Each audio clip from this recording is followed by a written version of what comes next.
In Greek mythology, there was a woman cursed with the cruelest gift imaginable. Her name, Cassandra. Cassandra was given the power to see the future with perfect clarity. She could foresee catastrophe, war, betrayal, collapse. She warned the people of Troy not to bring the wooden horse into the city. She warned them destruction was coming. And for her honesty, she was cursed. Not cursed to be wrong, cursed to never be believed. That is the essence of Cassandra. The person who sees the train coming long before everyone else hears the whistle. And that archetype is everywhere in markets, in politics, in technology, and increasingly in our modern economy. Which is why Michael Burry, the man made famous by The Big Short, uses the Twitter handle Cassandra. Actually, Cassandra BC, and later Cassandra Unchained. Because before the 2008 financial crisis, Burry was the guy nobody believed.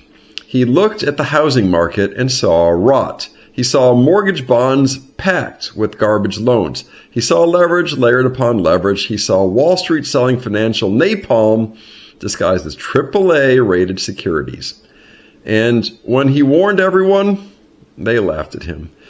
His investors tried to pull their money. Banks mocked him. The media ignored him. Until the entire system detonated exactly the way he predicted. That is the Cassandra experience. Seeing reality early is rarely rewarded early. Usually, it gets you ridiculed first. And that makes the Cassandra story so relevant right now. We are entering one of the biggest technological and economic transformations in human history. And most people are still treating it like a novelty app.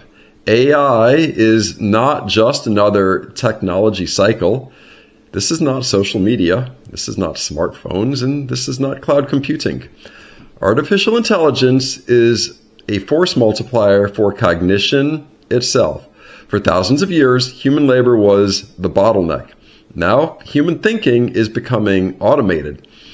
That changes everything. White-collar work, law, accounting, finance, coding, research, marketing, education, media, customer service, and so much more. Entire sectors are about to discover that a meaningful percentage of what highly paid humans can do can now be replicated, or, at minimum, heavily augmented by machines operating at near zero marginal cost. And history tells us something important.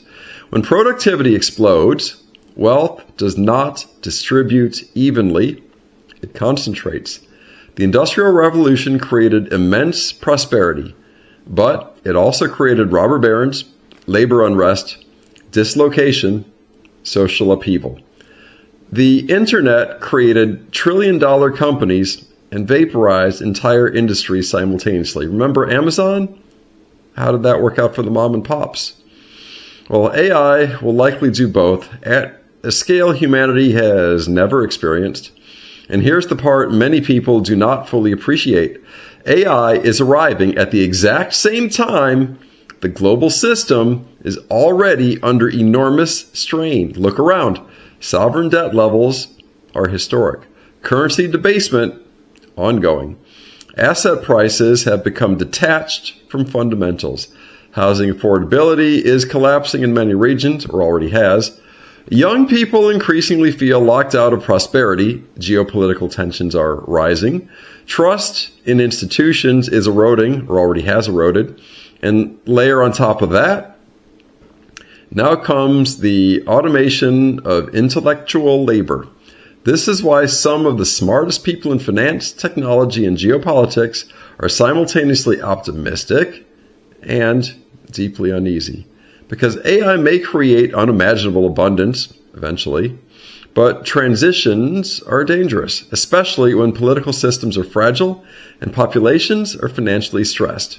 Think about what happens when millions of people begin to realize that the career ladder they spent decades climbing may no longer function the same way.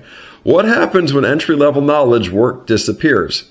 What happens when companies realize one elite AI-assisted employee can produce the output of 10? What happens when governments already drowning in debt are forced to support structurally displaced populations?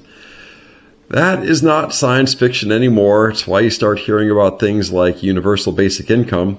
But that conversation is already beginning quietly inside boardrooms. And here's the Cassandra concept where it becomes powerful. The people warning about these shifts are often dismissed because the current system still appears functional. Just like in 2006, people pointed to rising home prices as proof nothing was wrong. Human beings extrapolate the present. We assume tomorrow will resemble yesterday. We call that normalcy bias. But history moves gradually, then suddenly. And AI is one of those suddenly technologies. The people who adapt early may experience enormous upside. The people who ignore it may wake up shocked at how quickly the world changed around them. Now, does this mean AI destroys civilization? No. Every transformative technology creates fear. The printing press terrified elites. Electricity terrified people. The automobile terrified horse carriage industries. The internet terrified traditional media. But what matters is positioning. The winners of major transitions are usually not the people who deny the change. They are the people who see it early and reposition before consensus arrives. That is why understanding Cassandra matters, because sometimes the crowd is not wise. Sometimes, and often, the crowd is late. And in financial history, the biggest fortunes are often made by people willing to endure temporary ridicule in exchange for being directionally correct before everyone else catches up. Now, here's the deeper philosophical question. Was Cassandra's curse really that nobody believed her? Or was it that human beings psychologically reject uncomfortable truths until reality makes denial impossible? Because that pattern repeats endlessly. Debt bubbles, wars, currency collapses, technological disruptions. The warning signs are usually visible beforehand, and people emotionally anchor to normalcy. Again, normalcy bias. And today, the normalization bias is enormous. People still assume their jobs are safe, their currencies are stable, their governments are solvent, their institutions are competent, and their future will resemble the past. Maybe it will, but maybe we are standing at the front edge of one of the largest economic reorganizations in modern history.